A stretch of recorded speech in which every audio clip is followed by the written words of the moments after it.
Welcome, everybody, to We're Not Afraid of the Dark. I'm Ben. I'm joined with my brother Adam, and we're here to talk about The Tale of the Dark Dragon. Did you remember this episode at all? Here and there.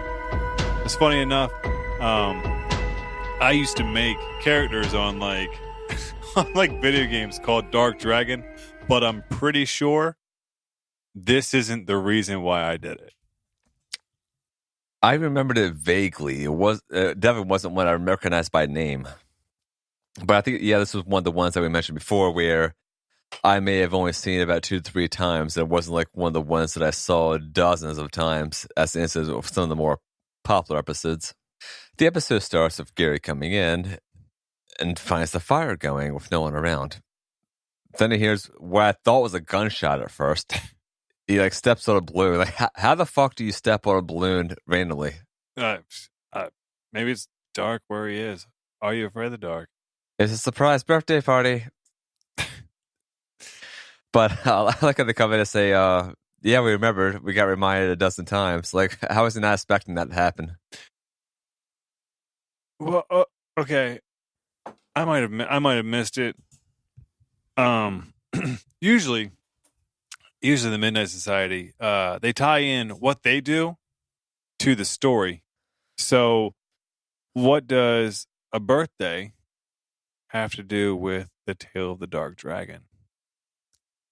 Nothing except for the fact that David says he has a special story and that he borrowed a magical character. And that character, Sardo, this is his second appearance. Wait, he actually said that he borrowed a magical character? Yeah. Very well. Because Frank had Dr. Vink in Phantom Cat, which was the first episode, and then Frank said the Midnight Madness story, which also had Dr. Vink. And here we are with Sardo for the second time. It says that it's not the kind of magic from elixirs. And then it says that the magic in this is more of the type that comes from inside of us. Wait, hold on. For good or evil. Wait, whoa. Hold on. This could be the Twisted Teas and or the Moonshine. But this is absolutely about elixirs. Yeah. It is. It's not about the magic inside. What's he talking about? Maybe it is. Because there's good or evil part of it. But yeah, the elixir's a big part of it. It's a crucial part of this. We're transported inside the story where we meet some nerdy girl who has a Dr. Jekyll and Hyde book. Yeah, giving away the whole plot of the episode, basically. Good thing that thing was in public domain, right? Right. Some guy gives her chocolate blueberries, asks her about the dance. There's people coming in playing hacky sack. This is like straight up 90s right here, especially absolutely. That old ass fucking computer in the background. She was a cutie, man. Yeah, she's one of those girls that's really hot, but they decided to nerd her up just by putting glasses on her and make her just like a nerd. Sometimes that makes it even fucking hotter. Yeah, that's true. But then again, this is the 90s, so I don't think that nerd look was hot yet because we had to wait till the hipster movement or something like that to come through, right? Well, when they slutted up Velma is what happened. When they slutted her up, you're like, oh man. Her name's Maria, by the way. I didn't look her up. Hold on. Oh, well, let's just take this right now. Okay. I have good news and bad news for you, Ben. What do you want? Give me the bad news. I'm a realist. Okay, she doesn't appear naked. Okay. However, she does have a sexy scene here. She's listed on Mr. Skin. I'm going to pull up the link right now. That's what I'm talking about. Yeah, she did not appear naked in film now, yet. Disclaimer. Majority of these people, the main character, Keith, he's 24 when he did this. Yeah, he doesn't look high school age at all. He was born in 1969. Oh, pay for membership? I'm not paying for membership, Mr. Skin, yet. Okay, so no nudity, but she looks this sexy. Where is this I was trying to find? Maybe you need a membership. It's an investment. Hold on, what's her real name? Kara Pifko. Oh God, hold on. Tell you what, you keep talking. I'll find the sexy scene. Well, the one I read was like she doesn't get naked, but some the one I read was like some guy slips his digits into her. All right. She showed her bra of this. That'll do. All right, here it is. So for the first time in We're Not Afraid of the Dark history, we're actually going to watch a erotic scene together. A couple brothers watching porn together. Don't worry about it. Yeah, on air right now. Let me route this so we have audio. Hey, you never know. We maybe get some of that. Oh, shit. The guy going to her neck, kissing this, the heavy pant in half, and then... Like, really loud. Oh, yeah. They're making out. Underwear scene in she got a bra. He goes to push her hand on the leg. Oh, he's about to take her pants off. She has her hands on his abdomen. He's going up her... Side? Ass? Yeah. Okay. There's some sort of finger. Christ sake. Shit. It's like he was digging in a peanut butter jar. Yeah, she goes lead back, ready to stuff his hot member inside of her. He still got his pants on. Yeah. I said about to. He gets what her business did first. I mean, she seems to like that hand inside of her. Where was this acting in this episode? Wait a few years. These minors here. Wow. They're making out again. Christ's sake, he's pretty much got her off the floor. Yeah. That's not very gentle. I've seen better than that. You know, we're gonna hit this point, and at some point, Are You Afraid of the Dark? The way we're going right now, it's just building up to just a full blown front nudity, complete hardcore sex scene with some actor who's been in this. Gotta be. That was off a movie called Bliss, by the way. We're watching on AZ Nude. And for the sake of the professionalism of this podcast, I will not put the link to that to show notes, but I did list the Mr. Skin. It's worth a Google if you guys are really adamant about it. Not you kids, because there's a disclaimer saying that you're under 18. You gotta click out of that. Yeah, I mean, I thought every single person in this episode was over 18, at least, if not 20s.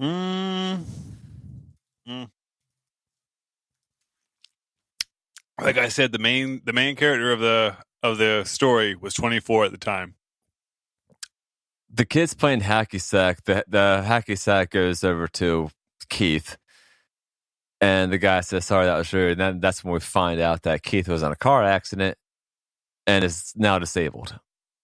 He's not disabled. He's handy capable. Okay. He's got the fucking pins from Forrest Gump. That's all it is. He's just got the brace. Straighten him out. He asked about the dance when Maria, the nerdigo, just asked. I thought, nice. Make that happen. However, then he gets friend-zoned in the cafe. Well, she doesn't friend-zone him. No, the other girl does, Shelly. Yeah, Shelly. Yeah, I looked her up. She get this, Assassin's Creed. Oh, that was a given. Duh. What else she been in? She was a voice actress on Arthur. Oh, dude. Fucking, she's rolling in money now. If she played in Arthur, man. I thought she was pretty hot. We're not talking Arthur, the medieval King Arthur. We're talking Arthur, the fucking cartoon aardvark. That I was wondering what the fuck that the edible was. It's aardvark. He's an aardvark. See, little fun fact for you guys. And yeah, he goes on all types of fucking adventures. Blow your goddamn mind. She was also a voice actress on Prince of Persia. Which one? The Two Thrones. Came in 2005. That was still after Sands of Time. They did Warrior Within, and then they lost me.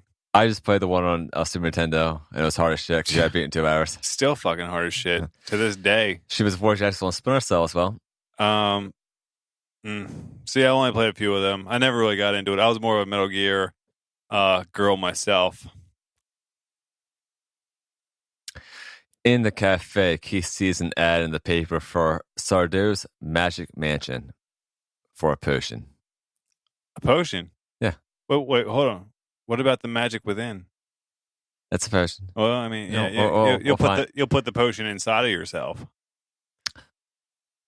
Once at the magic shop, he says he's there for the potion. Sardo, it's played by Richard Demont, says that it can be very powerful and only needs one drop. And then this is when Sardo goes into his famous price negotiation here. He asks for $40. Keith's like, I don't know. He's like, okay, $35. But he's losing on the deal. I like his delivery on that. He's always like trying to make himself like a victim. But then he realizes he's losing the sale. He says, how much you got? The famous sell the ship line. Yep. It's sold for $20. He said it was a hot seller, though. Hot seller. Yeah, well, there's some animal testing done here because he puts some of the potion on the rabbit and then sees that the rabbit turns like very more full. Yeah, the rabbit was fucking malnourished when he gave it to him. And then it looks fantastic. So what was Sardell doing with this rabbit here? I mean, it's not like a pet shop. Was it just like... It was like his pet, because what was his name? Harold or some shit? Yeah, that's it, Harold. But maybe he's doing like he's selling top hats with rabbits as a special magic deal.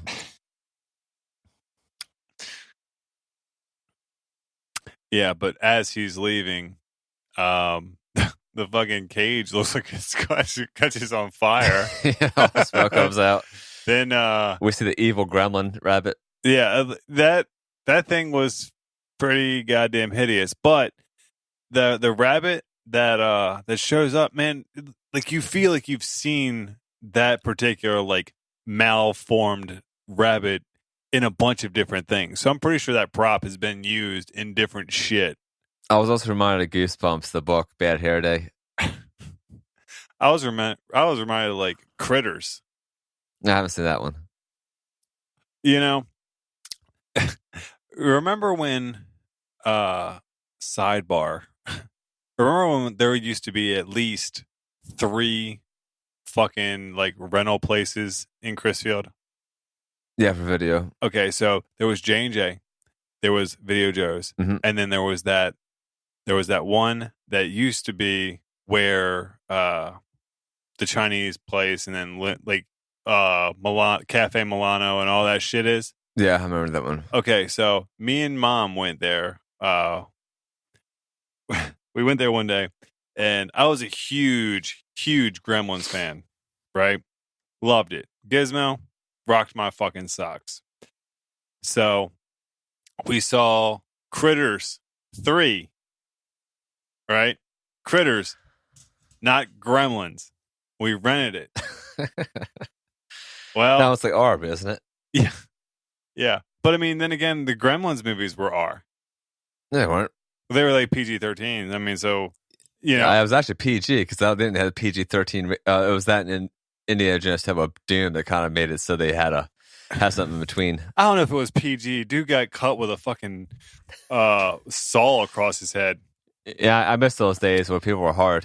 But see, like the rating system changed over the years. So we just kind of thought, okay, well, that's just how it goes. No, Critters 3 was fucking terrifying for me as a kid. Like I was sitting in my bedroom watching Critters 3, not a gizmo in sight, nothing. Hey, Gremlins is PG, by the way. How about Gremlins 2? See, I think that one did get the PG-13 rating. New batch. So, I mean, it was... not in a while. Where the fuck is Gremlins? Why hasn't this movie had a remake yet? Yeah, Gremlins 2 is PG-13. See? So it was just, in our minds, it was just kind of like a step in, in time, because they were relatively scary. Oh, yeah. Yeah, I should want to go back on Critters 3 now. That was PG-13. See? This poster art looks great, though, with like Manhattan and the little critter coming through there, the poster. Yeah, I mean, so... I remember the cover arts for these movies very vividly, by the way. Yeah. Now, what about Goalies? You remember that one? Show me a picture. Now, this was more of like a horror comedy, but I thought it was hilarious. Goalies 2 is my favorite. Well, that's what Gremlins was a horror comedy. Yeah, well, this was like straight up comedy. Like, I remember a scene in Goalies 2 where the goalies are literally torturing people. Like, they have people cheering them on to torture people. Yeah, I had the goalies in the toilet, basically. Oh, yeah, this kind of shit. Yeah, as soon as you showed me that, You were a big Puppet Masters fan too. Yeah, I love Puppet Master. Great franchise. They come back with that. They didn't come back well. See, here's the problem that we run into. See, and we're getting completely off fucking topic. But that's okay. When you redo old shit, you risk you risk fucking it all up, like just shitting on the name that is like a cult classic now. Like, okay, let's make it something fucking relevant right now. Star Wars. Okay, some people, they're not remade though. They're actual technically sequels or prequels. Yeah, but see, here's the thing: they should have stopped.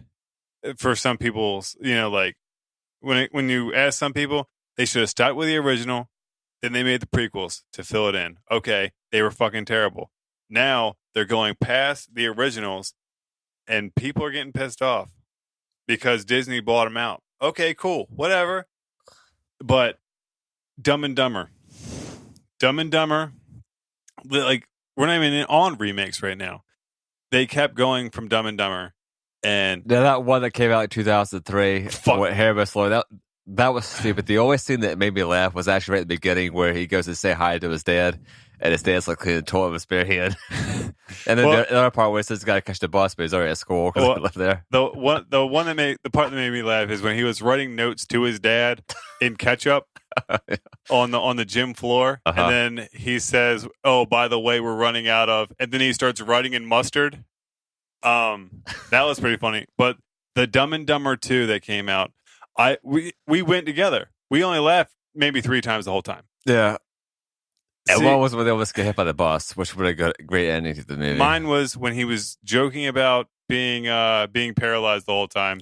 When they get the sheepdog truck back and wreck it 2 minutes into having it, and I think maybe one other scene, I don't even know, but if you bring something back or try to remake something, do a sequel, you really, really have to appeal to keeping it relatively the same. And that brings us to the fact that the Are You Afraid of the Dark movie has just been announced. As of this recording, we're recording this on December 3rd, by the way. We already recorded our thoughts video, which aired. Back to our regular scheduled programming here. At home, Keith takes the potion and starts transforming. Of course, the next day he has to come to school in a leather jacket because that means you're a fucking hard ass. Mm-hmm. The nerdy girl apparently lives next door to him because she saw him come out. And at the cafe, I by the way, I like these teen shows and kids shows of the 80s and 90s that always had some like hangout. Like we didn't fucking have that in our small ass town. No, we did.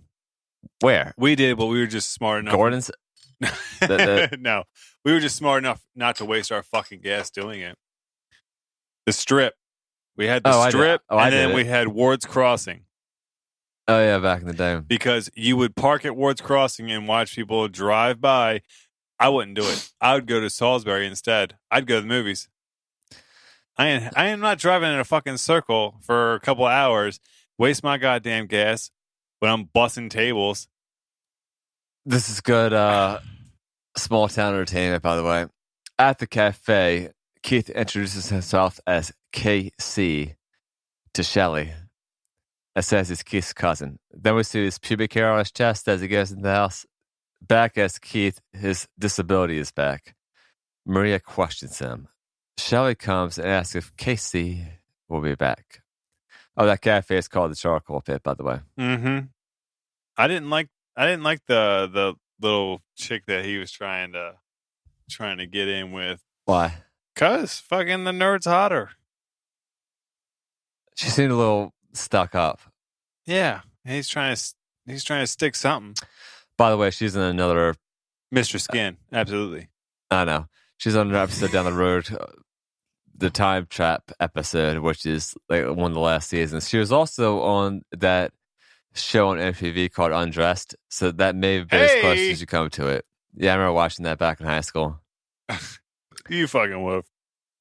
Oh, what's happening over there? You keep doing you. I'm gonna find out if All right. She got naked.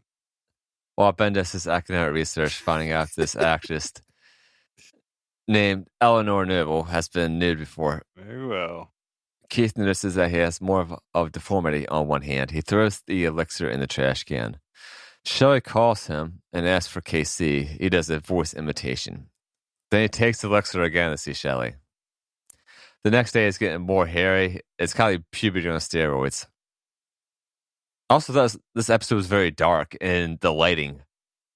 Like some of the scenes that take place at his house have really poor lighting involved. I don't know. I don't think she does. Told you. Just hold on now. One day, she was in Assassin's Creed. You already told me that. All right. At the charcoal pit, Maria asks Shelley if she's seen Keith. Then they make fun of her. It's more the personality. Sardou says that looks are unusual after he comes back. Then he asks about the others. It says that he's the only person who has bought the stuff. So that's why it was on special, I think, or something like that, right? Just get rid of some of that. Dude, she was in a ton of fucking video games, though. Yeah. Like, not just Assassin's Creed, man, but my fucking God. Prince of Persia. I just told you this. I know, but Thief, Watch Dogs. What else? Shaun White's snowboarding. What? How do you pull that one off? Someone said I looked at Shaun White at one point. What? Yeah, based on his facial feature. Did you tell him they were smoking crack rocks? Probably. I've had some odd things happen before. He's like a redhead. No, when I saw him, I had like dark curly brown hair. Okay. Sardou brings out that big ass fucking book that he always has. He says that before bringing out the best, one must bring out the Dark Dragon. The Dark Dragon. Oh, holy shit. The Tale of the Dark Dragon. Guess what? I'm glad we finally got there.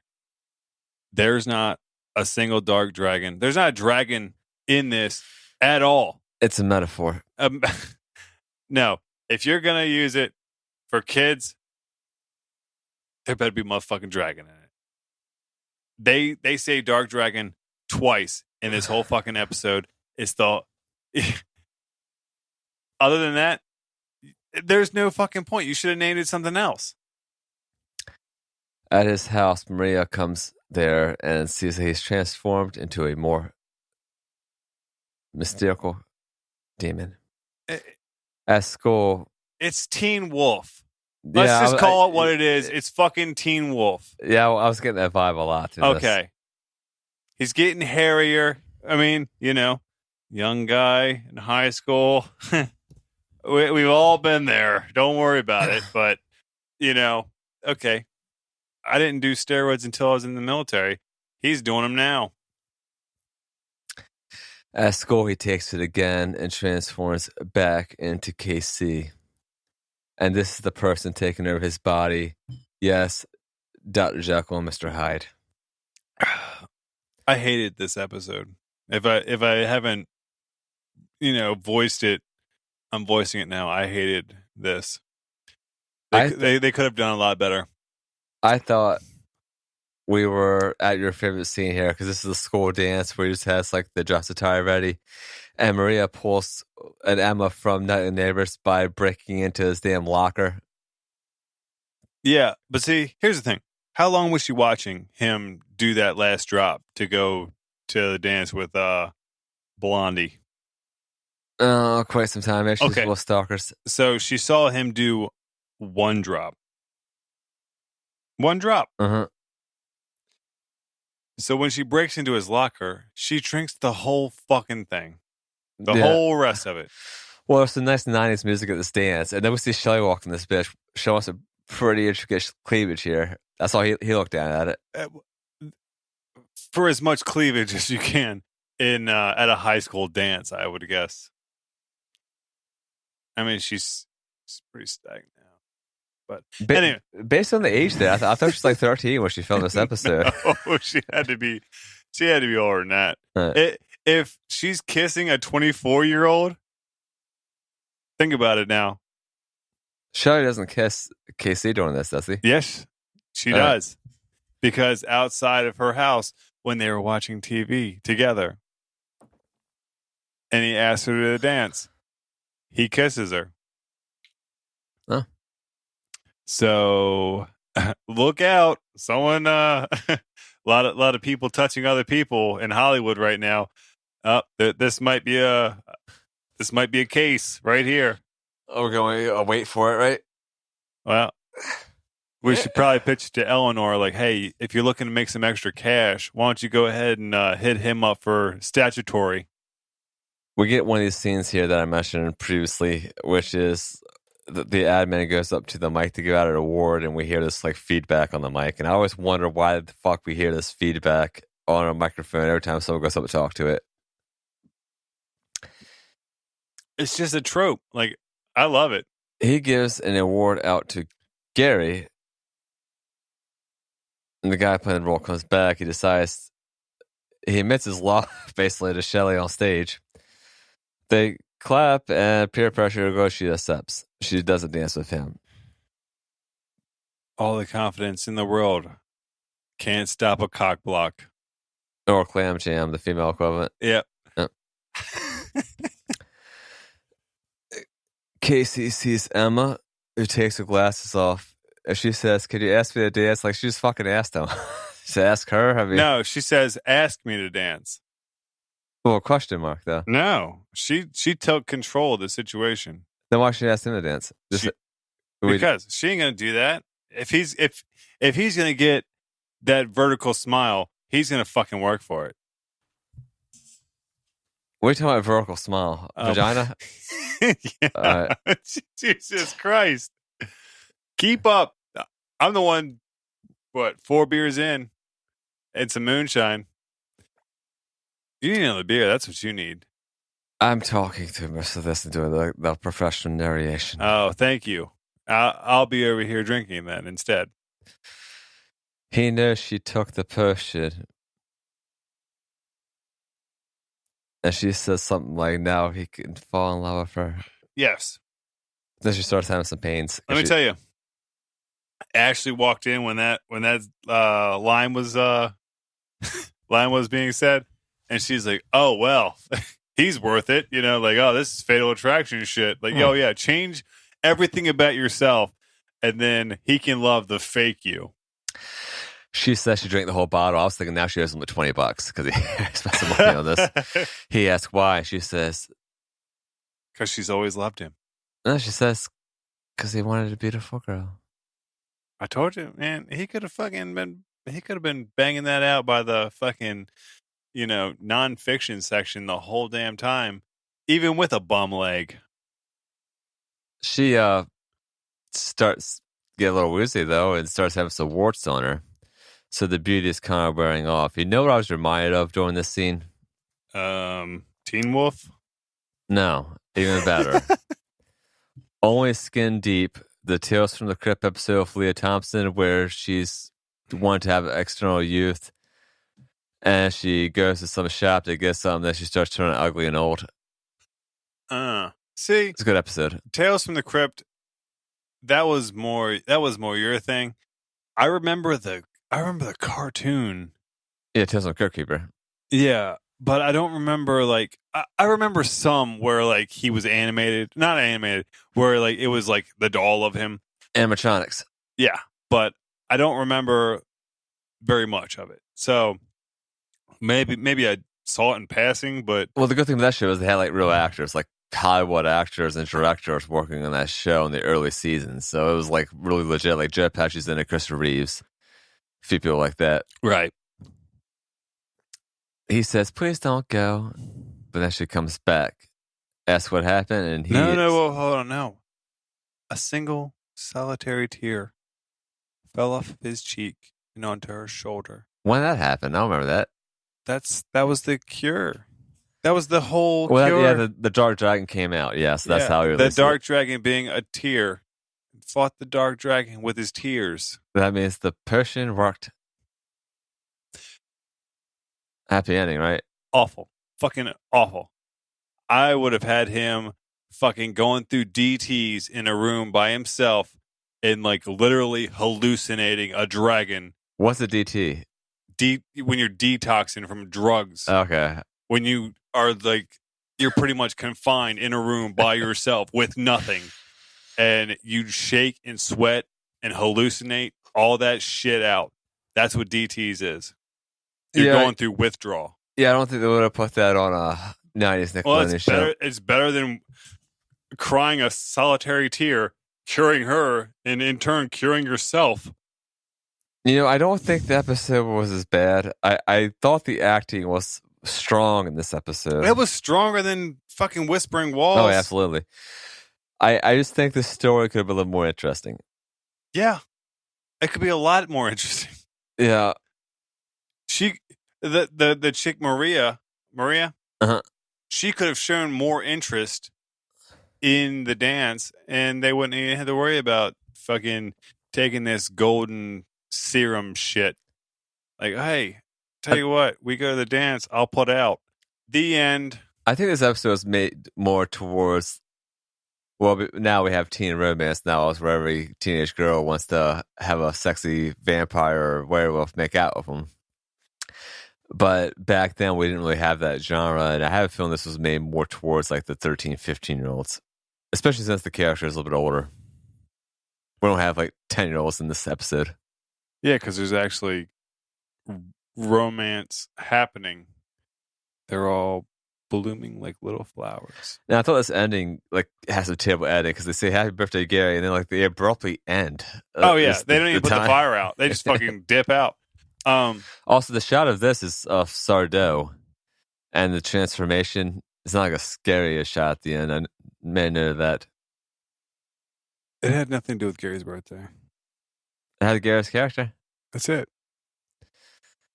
I mean, I can think of some like good anti-birthday stories they could have said, but why would they do that for his birthday? And Gary's hardcore enough. He wants to spend his birthday at the minute, side down ghost stories. I'll tell you what they could have done if they wanted to do a birthday thing. As much as I would have hated it, done the 13th floor story, because she turned a certain age and then they tried to come get her. Birthday, bam, oh, yeah. Done. Nice linkage there. You're welcome, and that is a good amount of like they're in. So they could have linked it like that. However, this one didn't really. They could have done better. That's all I'm gonna say. I wasn't a huge fan of this. It wasn't bad. It wasn't Whispering Walls. It wasn't Leprechaun bad, but it was still relatively bad. They could have done a lot better. I really don't think we're gonna hit the level like Hungry Hounds or Leprechaun anymore. Holy shit! Good lord! Don't hold your breath yet. Although I will say the acting in Hungry Hounds was good. The worst acting so far was definitely Whispering Walls. Oh yeah, the best actor in that was the little girl. Yeah, I'll agree with that. All right. Hey, we're almost done season 2 here. By the way, we recorded Whispering Walls before we did this episode. We got Tale of Full Moon coming up. We have a very good episode, The Shiny Red Bicycle. And we have 2 episodes that I don't remember at all, and then one I liked as a kid. I thought we had like 4. 4 or 5 left. All right. Well, how you feeling right now? You want to do another episode live? Yes, we'll do another one. Let's go smoke first, though. Yeah, smoke, piss. Eat. You can eat. I haven't eaten a meal since like 9 p.m. yesterday. It's 4:30 right now. Here's what I've had today. Right here. All right, Ben's holding up an off-brand thing of roasted peanuts, and he has 2 Twisted Teas left and like half a moonshine bottle. So thanks again for listening. Rate, subscribe us. Yeah, add us on Facebook, facebook.com/werenotafraidofthedark. That's right. No apostrophe. Comment on our Facebook because I'm seeing likes, but we want to hear from you guys how we're doing. If you think the podcast is shit, let us know. Yeah, but I guarantee you, we're the only Are You Afraid of the Dark podcast out there who has ever played a live erotic scene during the episode. That's true. And we find out interesting facts like the Assassin's Creed paradox of Are You Afraid of the Dark and how some of these actresses have a pro nude. Some of that is some Illuminati shit. So, that's pretty interesting stuff nowadays. Again, DJ McHale, series creator, if you are listening right now, we'd love to have you on. ModulationStudios@gmail.com. See you next time. Sardo. Love you. Houdini when we leave you in your casket, that's tragic. Peep me and my genie flying past it. I'm Aladdin getting blasted, blasting this rap shit. Plaster blacking out, talking smack with savage crackers. I'd rather be a jackass than average, I guess. I'm just established at that practice, like a master, no less, the best.